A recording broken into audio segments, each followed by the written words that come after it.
Well, hello, Mike. How's it going? Doing all right. Doing all right. Hanging in there. Yeah, how's everything going with you? Good. It's I can't complain. There's lots of things to complain about, but I think I'm trying to keep it positive. So I'll do the complaining at night. Like crying and all that stuff. Ah, What man. about you? You're doing a great job, though. I just want to say, no, no, just watching you from afar is super inspiring. So keep doing what you're doing. Oh, thanks, man. It's All right. likewise. Yeah. Thanks. Thanks. Come here. So by the way, I did start the recording Okay, cool. because Love it. sometimes the best parts happen right at the beginning, right? Yeah, So yeah, yeah. yeah, I mean, first of all, Andrew, we haven't met in person, which that we should change that, right? We need to find 100%. a reason. I briefly ran into you, very briefly, at the beginning or during your hashtag don't show. I saw you. Oh, Remember? I don't know if you remember. oh yeah.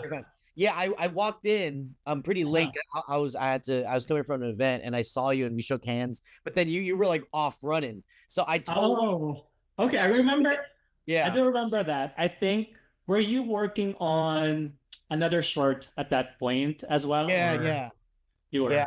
were? I was good for good Filipino kids. Yeah, good Here Filipino. you go. The one with Camille and Julian as well, which we're gonna talk about because Julian's on this film, this new film. Well, let's maybe kick it off. And with for me, I always like to say gratitude. Yeah. Thank you, Andrew, for spending your time with me today, for reaching out to ask me to actually interview you. It's an honor, and of course, I'm always excited. I also celebrate people from afar, be supportive as much as I can. So I'm excited to talk to you today. And let me just read your bio, but maybe I'll let you add in case there's anything else you want to also mention about yourself. But For I'm sure. here with Andrew Acedo. It's very close to my last name, Talplasido, like a little Yeah, bit. right? Yeah. I never even, um, yeah, I never noticed that until now. You're right. Yeah, well, there you go. There you go. Okay, so Andrew, beyond being an avid Letterboxd user, which I'm gonna have to ask you about, about that. Andrew is a Filipino American filmmaker whose shorts have been selected by numerous festivals, including a few Academy qualifying ones, woohoo, and nominated for or won several awards. Currently serves as the manager of community and impact at the Academy Museum of Motion Pictures, where he bridges his passions for cinema and activism. I was actually just there a week ago taking pictures of the building. So Yeah, let me know when you go. Let me know when you go. I'll do it next time. I was just there for like 2 nights, really short, but I stayed about a block away from Lakma, so I thought I had a free hour, so I thought I'd just walk by and take pictures and all that. Be a tourist for a day.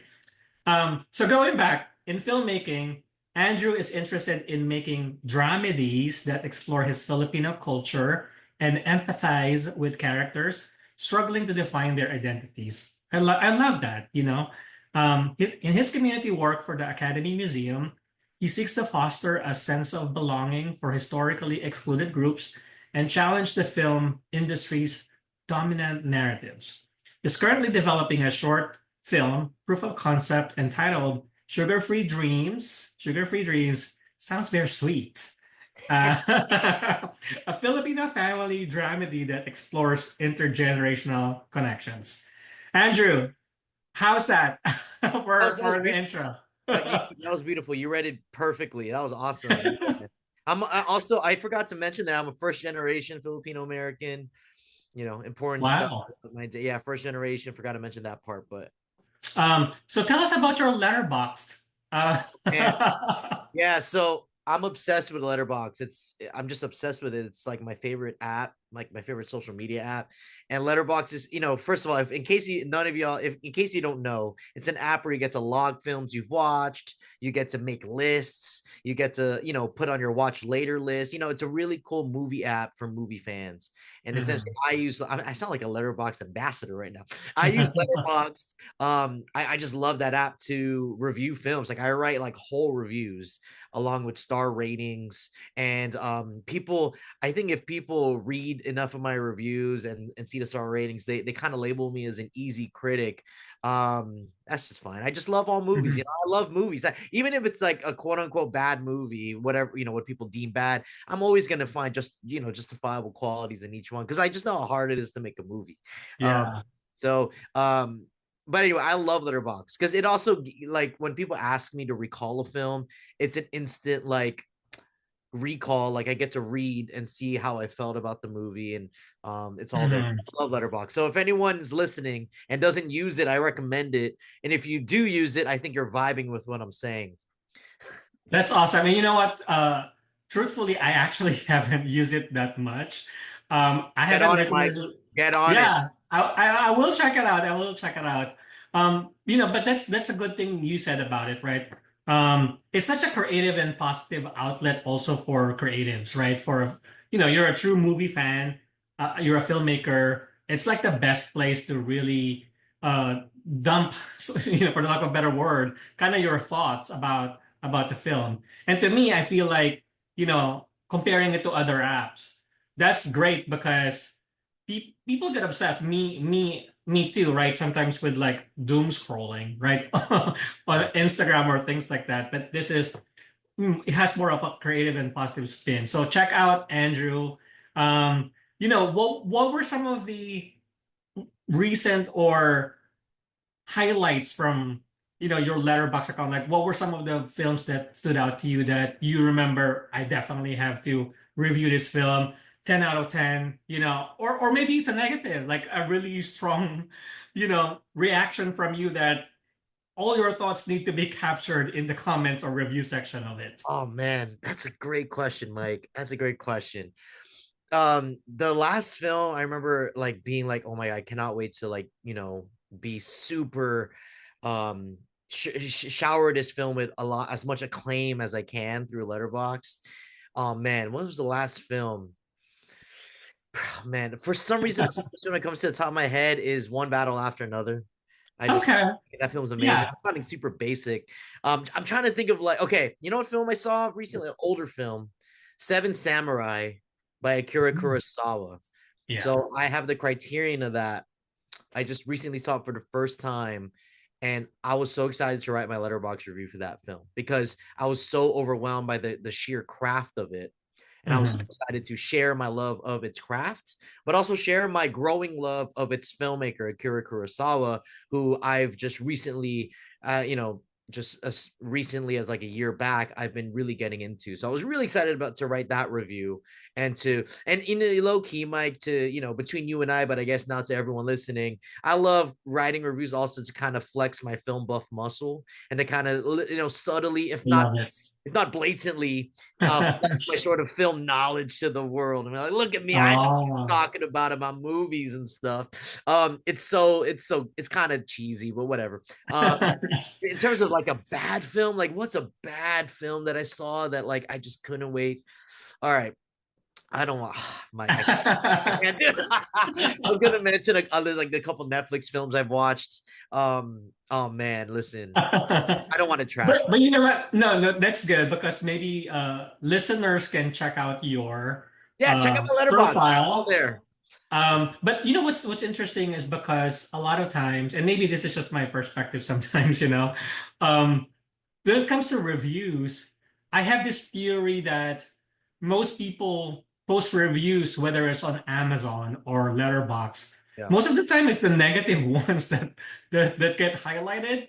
And if it's positive, it's just those comments just stay hidden. But I'm glad to hear that you're actually, showering films with love. You mentioned two other For sure. films that are great. And that's good. And we, No, and yeah. I'll say to, even if it's a negative review, and I hear this from people who've read some of my reviews, even the negative ones, I'm nice. Like even the Yeah. negative ones, I'm nice because, like I said earlier, I just know how hard it is to make a film. Period. And so it's like I'm already empathizing with that the creator of how hard Yeah. it must have been to get to do all that.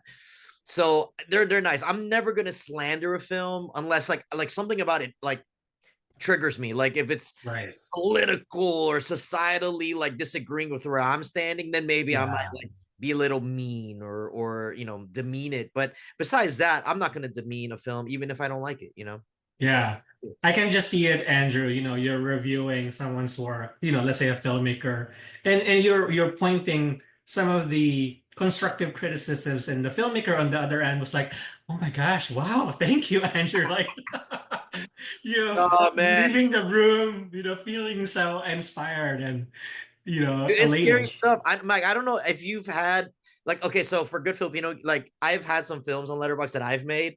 Those negative reviews are really interesting. Like I've received some negative reviews. The negative reviews are so interesting because it's like you don't know what to Yeah. do. You don't know what to do with yourself. You're like, all right, I don't know what to do. Like, all right, you didn't like the film. All right. Oh, I know what to do. well, I can't change the film anymore. It's over. So, absolutely. It's just so yeah, interesting that people actually took the time yeah.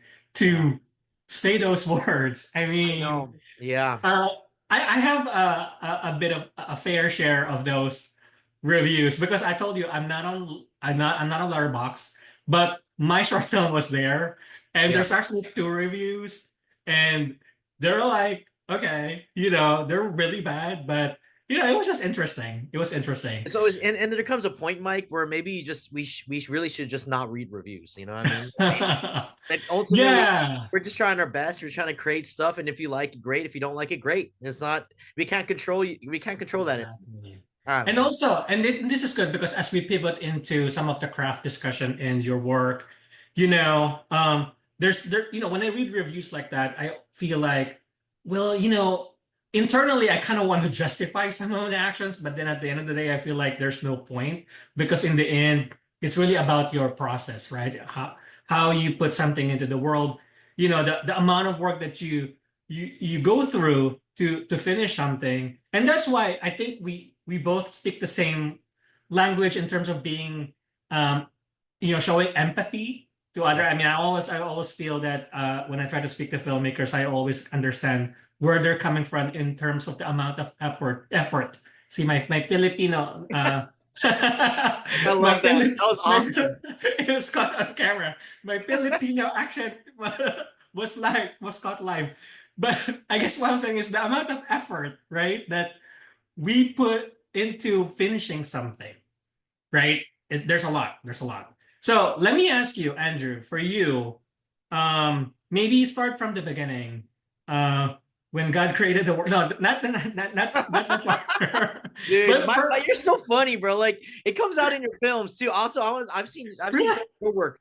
Yeah, I've seen some of your work too. Like to Ken with love. Is that oh yeah, that's the yeah. title, right? Yeah, no, I've seen that. Your performance in there was great, and I saw Pinky in there.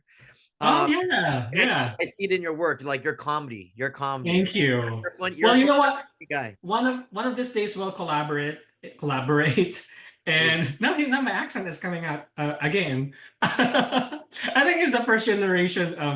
You got me at first generation, but you did talk about Pinky. We'll talk about Tita Pinky because in your projects, we have a small community, right? We work with sort of similar people. We'll get to some discussion about community. I want to talk to you about your background. How did you get started in this industry? What made you decide to become a filmmaker? Yeah. Mike, one of the great privileges of my life is that I grew up around great movies. And the reason is because my parents were filmmakers in the Philippines. That's how they met. When I say filmmakers, they weren't making like, blockbusters or indie films. What they really worked on were commercials and music videos. And I'm going to still label them as filmmakers, right? Like my mom was a director, my dad was a cinematographer, so they actually met on set. And naturally, they're into film. They're film buffs. You know what I mean? Like, I just learned a couple of years ago when I discovered him myself that they're huge Lino Broca fans. You know what Oh I mean? wow. Yeah. But growing up, I was surrounded by, ETs of the world, the Jaws of the world, Steven Spielberg films. My mom, she knew about Martin Scorsese. So when I brought up like, oh mom, what's this the Departed movie? She's like, oh, Martin Scorsese is one of the best in the world. So you see what I'm saying? Like, not a lot of Mhm. people have parents who are willing to sort of speak that vernacular and have that knowledge of filmmakers. So one of the great privileges of my life was growing up around great movies. My mom Yeah. would always rent the new releases at Blockbuster, bring them home every Friday, and I'd just be peeking. And in retrospect, she'd be watching great films. You know what I mean? Mhm. And she'd always watch the behind the scenes videos. So I think growing up, I just always like that love of film was almost like infused in me, but also not forced upon me, just natural of like just being exposed to great cinema growing up.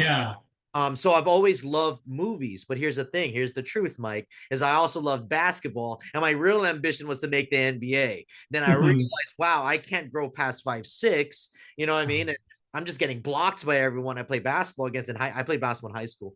I was like, man, I better shift my ambitions somewhere else. And okay, and like I said, I've always loved movies, but Mike, it wasn't until I saw this film called Up in the Air with George Clooney. I don't know if Oh, you okay. may Yeah, have I heard do. of it. The listeners may Yeah. have heard of it. If you haven't seen it, please watch it. It's the film with George Clooney, Anna Kendrick, and Vera Farmiga. It's called Up in the Air. It was Mhm. directed by Jason Reitman, who made Juno, a lot of Yeah. great films. It's called Up in the Air, and here's the reason why. Because I remember seeing it. I remember seeing it in Vegas with my family, and I remember leaving that theater, Mike, and I felt every emotion imaginable, like every human emotion possible, right? I was happy, I was sad, I was empty, I was full. And I was like, Mhm. wow, like that was incredible that a film made me feel that way. But here's what really why that was the film, that was the impetus towards me wanting to like maybe pursue filmmaking. Was because up until that point, Mike, I think most of the films I loved were like the Lord of the Rings of the world, Mhm. the Dark Knights of the world, the films that sort of like all right, I love these movies so much, but is that even possible for any mere mortal to make? Mhm. And then when I saw Up in the Air, I was like, that's a film where it's just people talking in rooms. Yeah. I could do that. I could write a good script and get a couple of friends and put them in a room and say action and cut. Like maybe I can't recreate more, the world in Lord of the Rings, but I can kind of create that. So that film gave me hope that Yeah. I can do that. You know what I mean? And obviously as you get Mhm. older, like what Jason Reitman did is way more complicated than just putting people in rooms, like there's obviously a lot of, different parts to it. But that was the moment I was like, can I do this? I think I can. Let me try. And then in the process of trying, that's when I realized I really loved it. And not only that, I got to ask my parents questions and they infused some of their knowledge onto me. So it was just a snowball effect from Up in the Air. So shout out Up in the Air. Listen, I know that's rarely mentioned, but Up in the Air, baby. Yeah. And also I'm a fan of Jason Reitman as well. Yeah. I know he's a supporter of indie films as well. So shout out, right? So Jason maybe Reitman, there's shout out. And then a quick story. He had a meeting with the Academy Museum president in Fanny's, the cafe downstairs. Mhm. And she knew that I'm a huge stan of Jason Reitman. And Oh it was that man. morning when she told me, hey, Andrew, I just want to tell you, I'm meeting with Jason Reitman downstairs. Just Yes. FYI. I'm meeting him in literally an hour. Just FYI. Crossed my mind. I forgot you like him. So just FYI.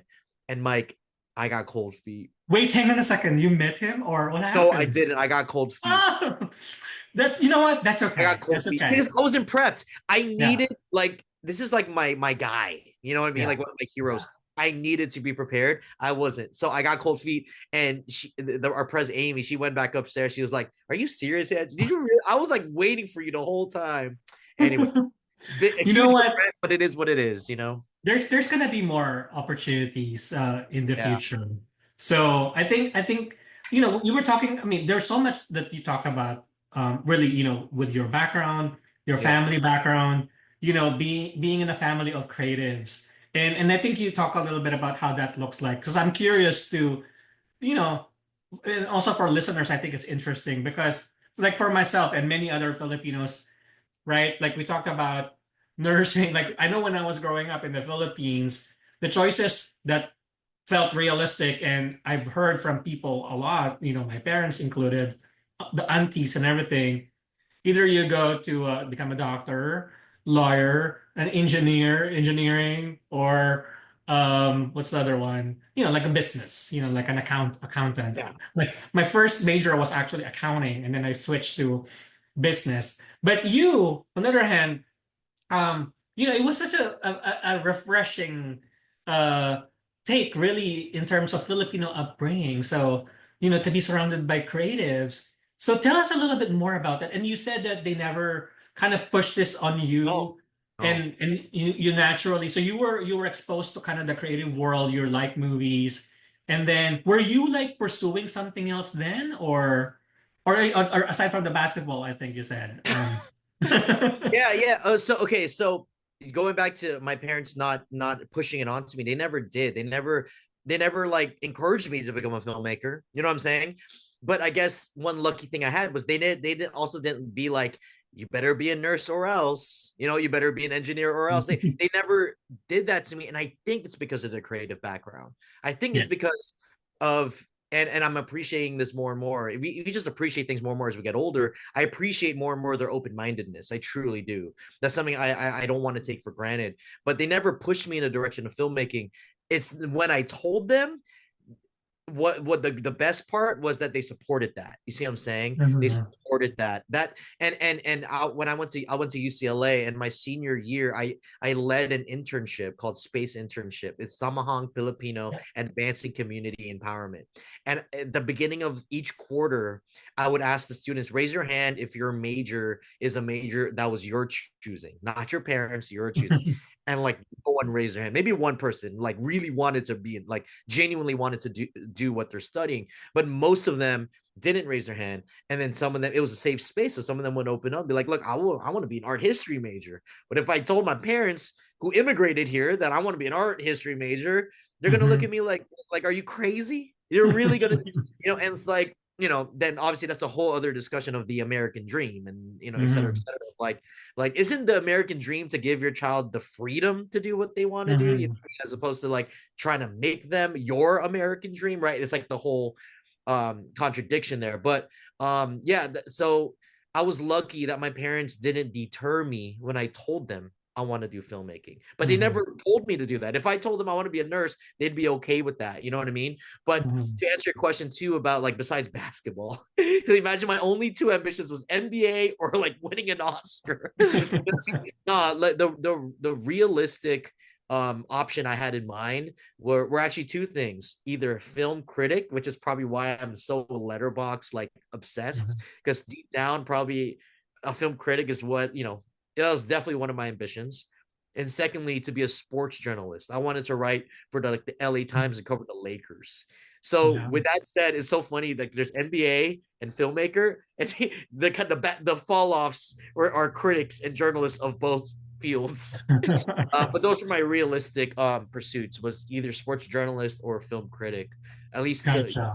yeah. Thanks for sharing all that background, about you, about your family. So then fast forward to you really making that decision that you'll be a filmmaker. So was that the major that you took at UCLA, or? So the major I took at UCLA was actually English literature. Okay. I took Gotcha. literature because growing up, I was also in love with books, and I still read a lot of Yeah. books. And one of my ambitions still is to write a novel. But my first, so now we're getting granular. My first ambition with filmmaking was really just to be a screenwriter. I wanted to be a Mhm. screenwriter. Like I remember growing up, people would always ask me, "What's the one Oscar you want to win?" And I would always be like, "Best screenplay." Like if I could win Mhm. best screenplay, I want that more than like director or whatever else. Just Mhm. because I've always loved the look and feel of words on a page. There's just something Yeah. about it. So the I actually majored in English. I did minor in film, but that majoring in English literature is what I did. But yeah, and which also kept the door open for journalism too, kind of. Mhm. with like writing about film, writing about sports, whatever. Kind of kept the door open for that as well. Um, but yeah, I also forgot to mention too that after I graduated, my background was the film festival space. As you probably know, I worked at New Filmmakers LA for 6 I years. didn't know that. Yeah, I was Did, at New did you? Filmmakers LA. I was the events and outreach director. So I was Okay. literally in charge of both running the events and community Oh my partnerships. gosh. How come I didn't see you in 2023? I wasn't there anymore. I wasn't there You weren't anymore. there? Okay, so that My was last before my that. last month was September 2022. I Okay, wasn't there okay. So anymore. there was just yeah, I love that organization. My Yeah, first me too. really exposure was through them, and I'm very grateful for for Congrats that. on that. No, no, that listen, that festival was hard to make. Like I know. Yeah, trust me. That they got a pretty strict programming team. So if you make it there, congratulations. That's big for Thank sure. you. Because the second one that I did didn't get accepted, but that's okay. But a lot of Um, films don't. That's what I'm saying. That's what I'm saying. Like I used to work there. I used to have the film. I used to be part of the screening committee. I stopped because it was just my bandwidth. But dude, if you scroll down, it's like not selected, not selected. It's like all not selected. In my head, I'm like, damn, all these films are like not good. right. So But if you that's don't that's get part yeah, of yeah. part of life. It's part of Part of life. life. Okay, so we've covered a lot of really good topics. And by the way, that's a very good combo. English literature plus minor in film.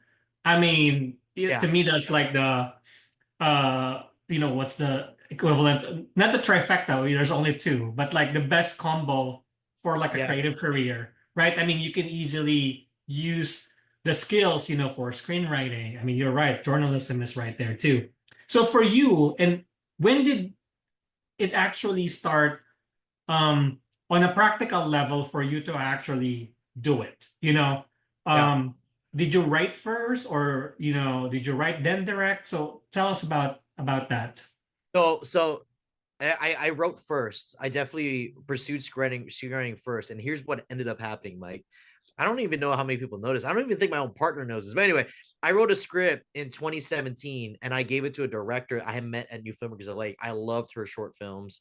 I'm not going to mention names, by the way, but I gave the script to her and she made it and she made it great, right? What ended up happening was the film never reached a finish line due to like multiple complications in the editing room, the actual editor, et cetera, et cetera. Like I'm not going to get that. I could write a book about that experience, right? And I remember thinking to myself, you know what? I love directors. The idea of directing seems super fun to me. I've directed like little videos in high school and this and that, and directed a couple films in college, right? Like, but not professionally. Just I would direct stuff, and I'm like, you know what? The next thing I write, I want to direct it. I want to really have ownership over it, and really ensure this gets past the finish line. And that's again without getting too granular into why that other film didn't like get past the finish line. And so I wrote another script called The Sad Poet, and I was like, let me just direct this one. So and then that film really, Mike, I made that film in 2018. So that was a Mhm. while back. It got done in 2019. I remember I was like, I'm gonna use this experience to see if I can even make a movie. Like, can I get a professional crew, a professional cast, and make something? Let me just prove to myself I can make a film. Mhm. And so I did. I wrote it. I crowdfunded it, and that if you ever watch that film, which I'm proud of, that film is a film made by a guy in his early to mid 20s. It's just a guy who just wants to throw every idea he's ever had at the wall and see what sticks. You know what I Mhm. mean? The movie's literally 29 minutes short. It's a long ass short. Mhm. Mhm. And but again, while I'm proud of that film, and I actually do like that film. I haven't seen it in a while, but I do like it. That's still a film that was really just for me to prove I could do it. And I Yeah. did. And after that, Mike, I was hit with the director's bug. I loved it. I Mhm. loved leading a team. I Yeah. love saying action and cut and telling an actor, certain motivations and this Mhm. and that, and leading the shot list and etc. I fell in love with directing and the idea of having like authorship over like everything of a film, the tone, Mhm. aesthetics, everything, the score, like it was Mhm. awesome. I was hit with it and I got obsessed with it, and have I made 3 shorts since, so I've made 4 shorts total, and written and directed all of them. But again, the heart of me though, Mike, is still the writer, like the writer Mhm. inside me, Yeah.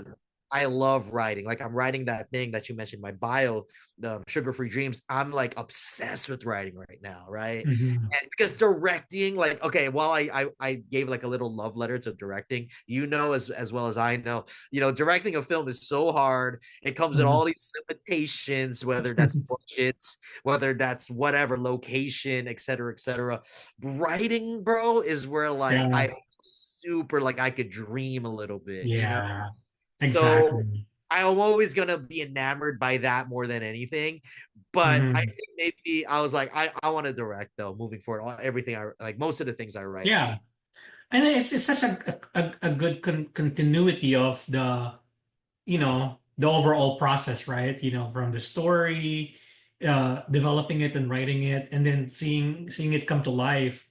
It's so fulfilling to see it, as well and Nothing go like through that process. Yeah. nothing like it, you know. Like you're a director, Mike. Like, and I always tell my non-director friends, like it's literally an indescribable feeling to Hmm.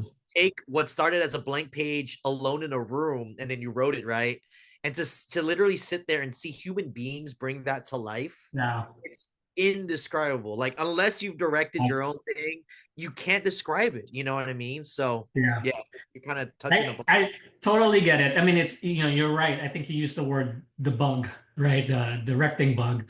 Well, which actors get that too, right? They get the acting bug. Writers probably do as well. But you get both, right? Right, both writing and directing. And I mean, everything that you said kind of makes sense to me, as you go through kind of the description of the different process in directing. You already answered my next question in terms of what do you like about it, right? The directing, Yeah. it's the whole thing. It's the and the whole It's a thing. It's full also the, meal. the It's a full yeah, meal. You get everything, bro. You yeah, know? and also the little things and the whole thing. So you have four films now, four short films. So then you got that first short film. Was Good Filipino Kids the second No, no. So film? that was my third. My second one was a Or film called Sing to Me. It's a film called Sing to Sing. Me. Yeah, Okay. that's gonna be my most divisive movie. It's about a guy who sings everything he says, Oh, and listen, okay. I love that film. I love that film, but it's a little divisive. Cool. But, I think it's an interesting film. I love it. Are your films available to watch Yeah, right now? they're all on YouTube. Literally all of Okay, them except a sharp point in time. But all gotcha. three now are like Good Filipino Kids is on Cine Asians, this one channel.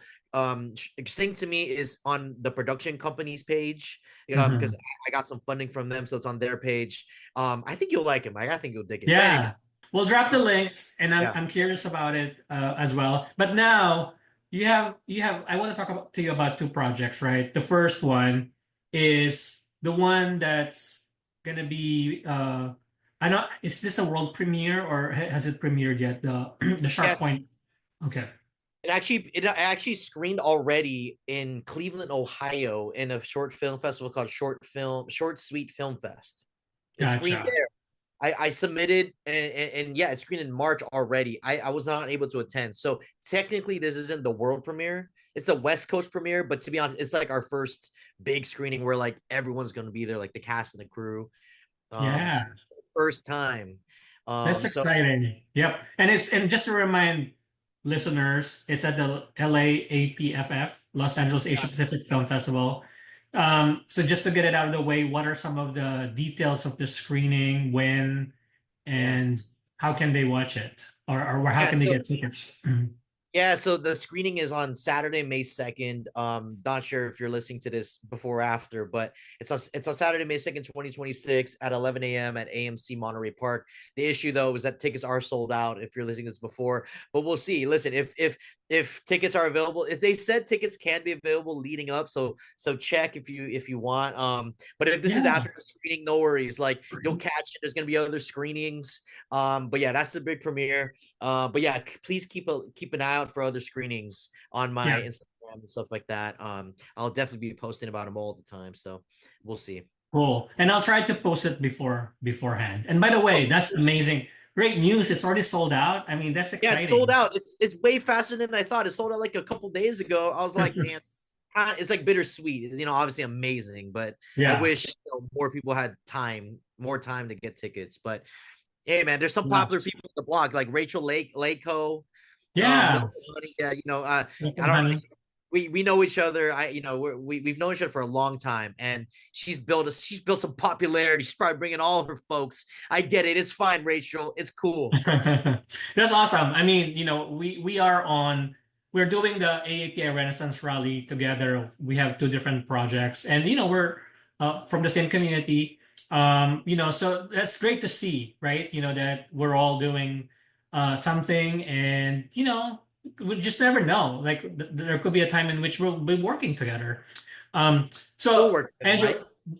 that Yeah, is exciting. Yeah. you have a damn feature, man. You're working on a feature. Anyway, yeah, Thanks, man. I gotta interview you one day, bro. You gotta like I don't even Yeah. know how you get started. Like I don't know. All right.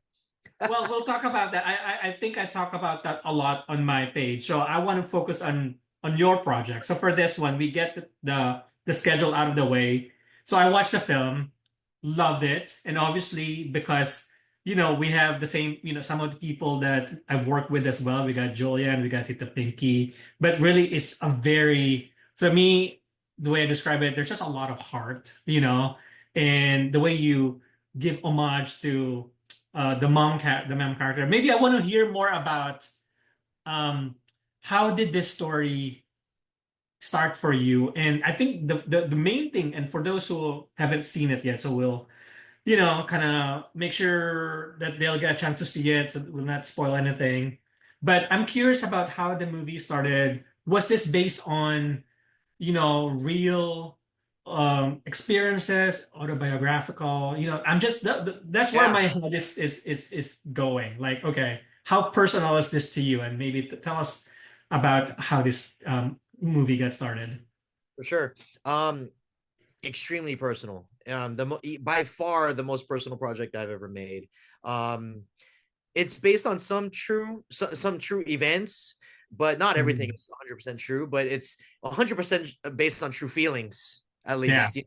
Um, there's a whole knife component in terms of washing the dishes. That's actually true. I've been called Okay. on that many times in Yeah. my life. So I feel like this is a film that I put in I posted on my Instagram when I finished it. I kind of wrote like this is the film I've wanted to make for like a decade, Mhm. which doesn't mean I started writing the script a decade ago. It's just when I really meditated on it, I feel like this was like a short film I've wanted to make my whole life. Like it was just always in me somewhere. And I because when I went to go write it, it just came out very naturally and it just kind of flowed out of me. It's super personal project to a point where I don't even think I asked people for like notes on the script because it was just like Mhm. it's almost it's like it's a film for sure, like a piece of narrative film, but above all, it was kind of just like my diary put on the screen. Mhm. Yeah. My on the screen. It was very personal. And yeah, I kind of touched on this earlier, but the reason why I say I've been wanting to make this film for so long is because I think I've always been inspired by my mom growing up, just Mhm. always watching the special features of every DVD she freaking rented. Every time Mhm. she rented the DVD, she'd watch the film and she'd always watch the making of featurette, like the making Mhm. of. And Yeah.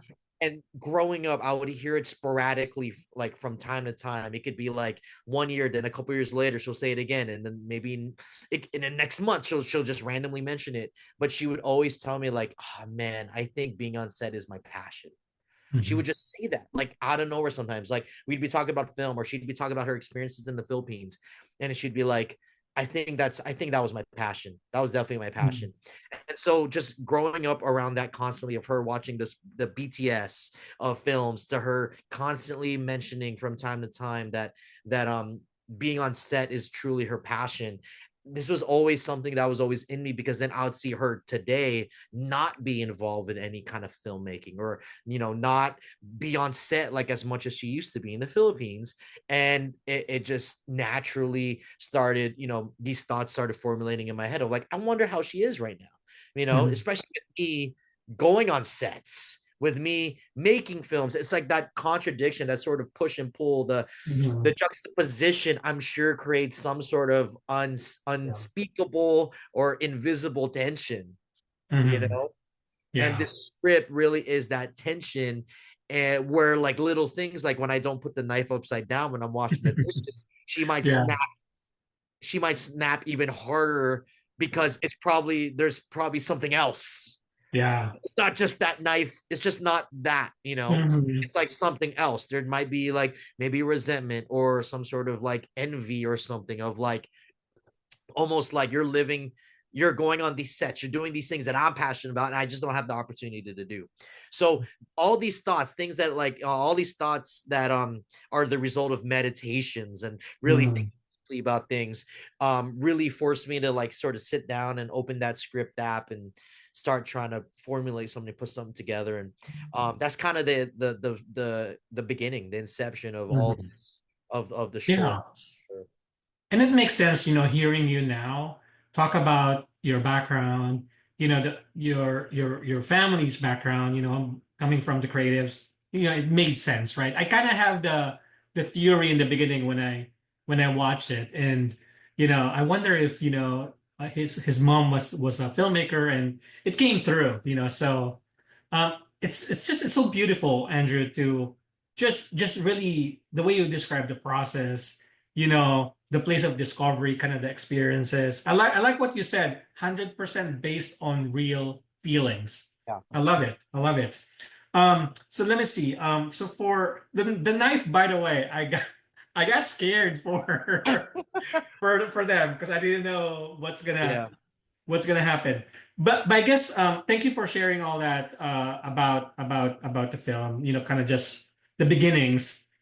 Maybe just to drill down on it a little bit more in terms of the why, and maybe share why is this important, to you. It's the most personal story you've written. There's 100% based on real emotions, inspired by true events.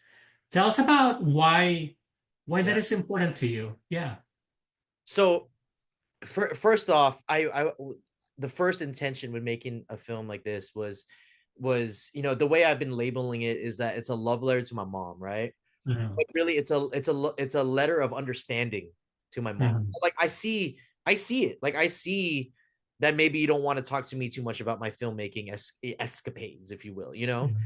Maybe because it creates whatever feelings within. But I see that. I just want you to know I see that, right? In terms of the why, and I don't, you probably feel this way because you're a creative yourself. The why you discover, right, as you're Mhm. making the thing, you really discover it, right? So I'm not gonna lie, this is probably subconscious. When I started writing the script, I was writing it mostly from the Filipino American guy's point of view, right? Because that's just Yes. natural, just who I am.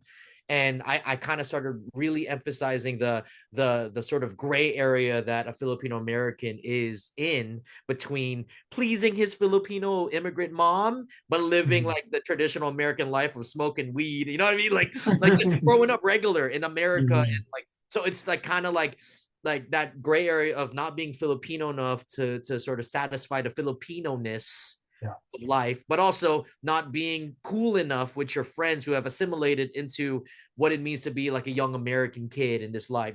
So I kind of started there. But as I started writing, I really started realizing the why of why I even sat down to write this is because I wanted to show my mom that I understand her frustrations with me, to show my Mhm. mom that I understand her frustrations overall, and to also show my mom that I really appreciate her. I really, really Um, appreciate the yeah. life that she's created for us. And I know the Mhm. sacrifice she has made, giving up sort of or putting to the wayside those passions she kept mentioning to me growing up. And that though you left behind a dream, unforeseen dreams that you didn't even know existed have came about, and that dream is a beautiful life and that you've created that for us. And Mhm. I think I realized that the why as I made it and as I wrote it and as I like edited even, I was like, all right, that's kind of the why. But above all, too, Mike, and this is gonna sound super hokey pokey, probably. We have the great privilege, Mike, as artists, of truly taking a mortal life and Mhm. achieving immortality, right? Yeah. So the fact that I put my own brother into film, who Mhm. my mom's best friend, my mom and my brother are they're like this forever, right? The fact Yeah. that I put my brother on screen and put just put him in the film and put my mom's story in the film, we have Mhm. above all achieved immortality. Like Absolutely. with Yeah. fingers crossed of incredible preservation efforts, Yeah. they're gonna live forever. So future generations are going to see your films, Mike, our films, Mike, and see people who are long gone and feel Mhm. like they know that person, right? And Yeah. that's really the main, like, beyond everything I said, that's like the main thing, right? It's we are going Mhm. to live forever now, and that's beautiful. It is beautiful. Crazy here, but yeah, It really is. The way you describe it, uh, the discovery of your why, really as you go through the process, I mean, that makes sense. I can relate to that too. Sometimes you have an idea of why you think you're doing something, but then you realize as you're doing it that there's a different reason too. And the way you articulated your reason, you know, for doing this is to show your mom that you understood her. It was so beautiful. It's perfect. It's personal and it's clear, Like I'll take that over, things like, oh, I did this because I want to win an Oscar or something. You know what I mean? no, Like it's no, it's no. it's so personal and it's beautiful. And I agree with you too in terms of the immortality, just the joy of putting something out there, and who knows, right? People might see it, and at least you created something that can make an impact. So great job, Andrew. I really appreciate that. Yeah. Means a lot coming from you. Means a lot coming from you because I'm a huge admirer of your work too. I mean, you wrote a whole play, Oh, hashtag, thanks. and literally casted the who's who of the Filipino indie. Thanks, man. No, I thank you for that. Thank you for that. So I do want to ask. I actually didn't know this until you just said it. That was your brother Yeah, who that was my played. real brother. Yeah. Okay, what was his character's name? Yeah, his name is Matthew. But Matthew. people call him Matthew because that's kind of his Okay. name in real life. But yeah, that's my actual brother. I have a brother Yeah. who has Down syndrome. He's my best friend. Yeah, Love of my that's life. great. And actually, I do want to ask about that. I mean, that makes me, even think that it's so personal to you when you cast your brother as well. And And he my own has. dad too. And my dad. My dad played my actual Was dad. that your dad? Yeah. Okay. Well, there you go. There you go. I do want to ask you though. Your brother has Down syndrome, right? And I think it was just really portrayed in a very also authentic way. I guess I'm just curious about what that means to you, the being able to, kind of have him play the role himself and for his story to be included in here as well, right? And also your dad. I mean, I just am curious about that part of the story, why that's also important to you to be able to share that. Means everything. Means everything to be able to put him in the film. We all have dream projects. One of my dream projects in the future is to make a feature about a character who has Down syndrome, with his Mhm. brother. Sort of like, that's always been a dream project of mine. That's years down the line. But for now, this to have him in the film, to put him in the film as a character, and to be himself, and to authentically, like you said, portray a character with Down syndrome and handle it with such tenderness and delicacy as I tried. It means everything. It's absolutely means everything. That's, yeah, it really does add to why it's such a personal film. It's Yeah. literally like our life. Like, it's literally me, Mhm. my dad, my brother, my mom. Like, it's our life today. Like, this film is literally like a dramatized depiction of life today, like where we Nice. are.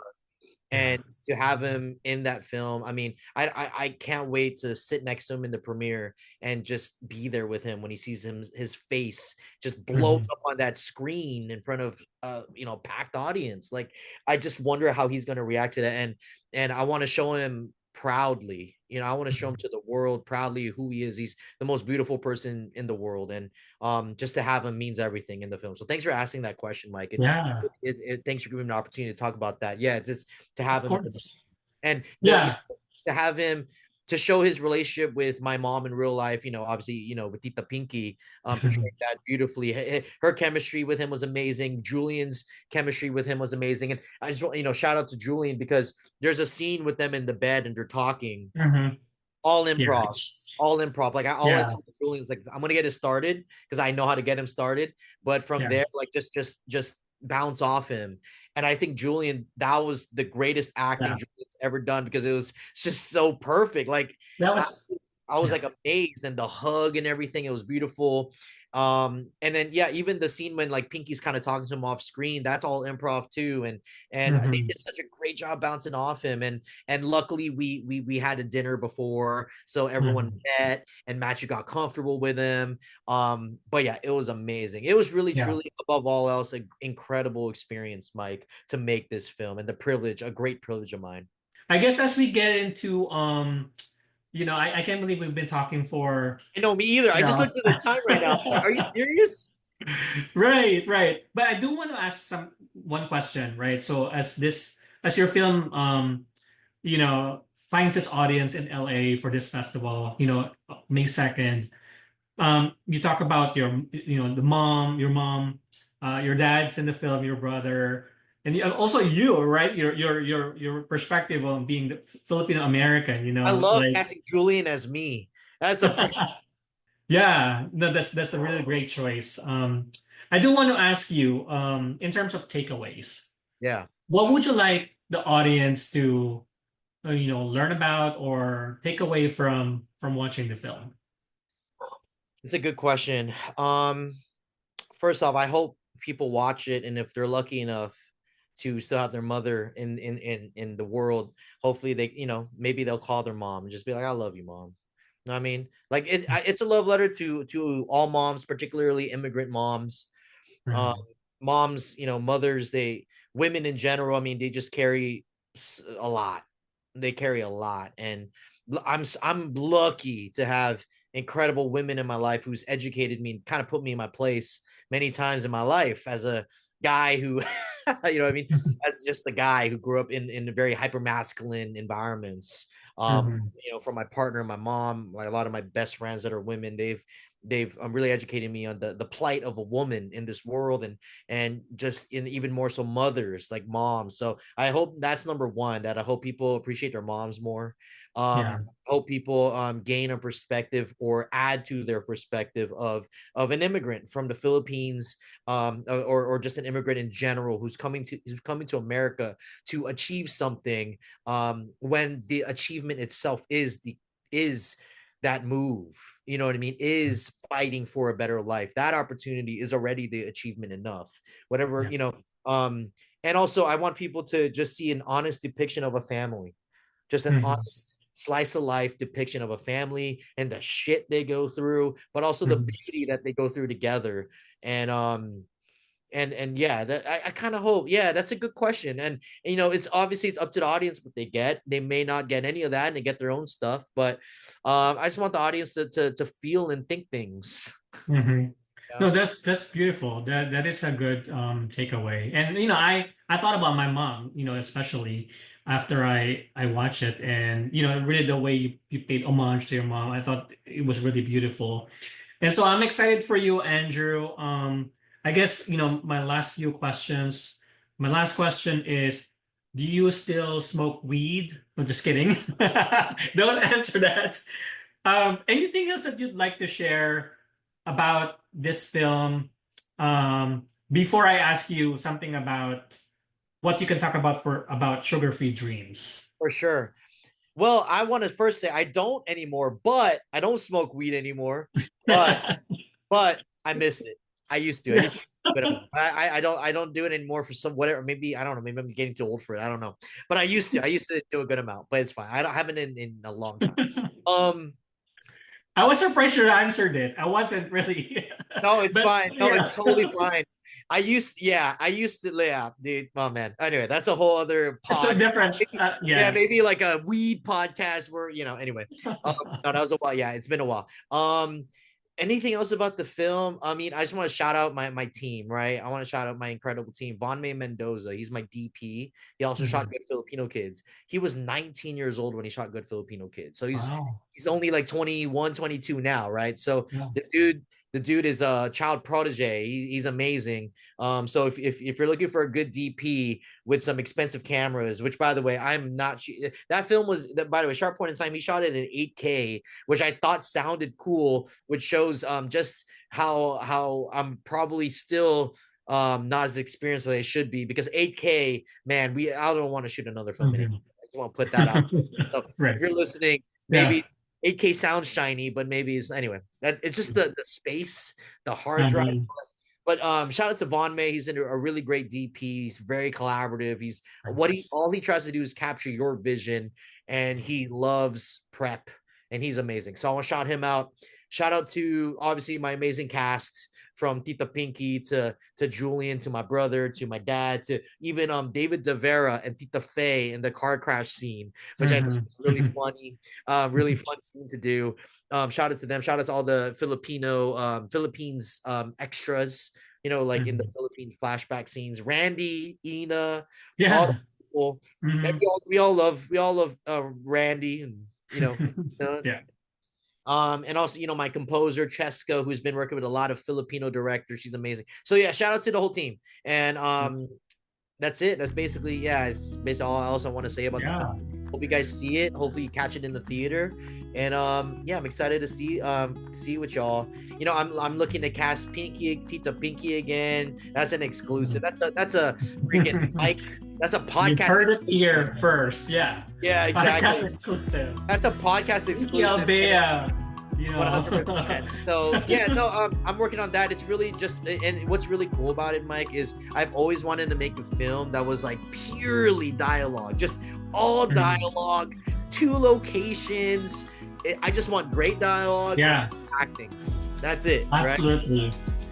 It's great to see your work, Andrew. It's good to chat with you today. It's just been a blessing just to connect with another human being, talk about creative stuff.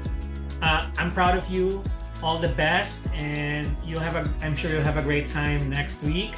And thank you again for taking the time. Of course. Thank you, Mike. Thank you so much for it's an honor to be interviewed by you. Like you're a true hero and advocate of our community. So keep doing it. Keep giving us these kinds of platforms. You're one of the best, man. So thank you for this. Thanks for this opportunity to speak on this podcast. Thank you. Okay, I think that's the perfect way to end this because I'm gonna cry now, Andrew. It's been a blast. I appreciate it.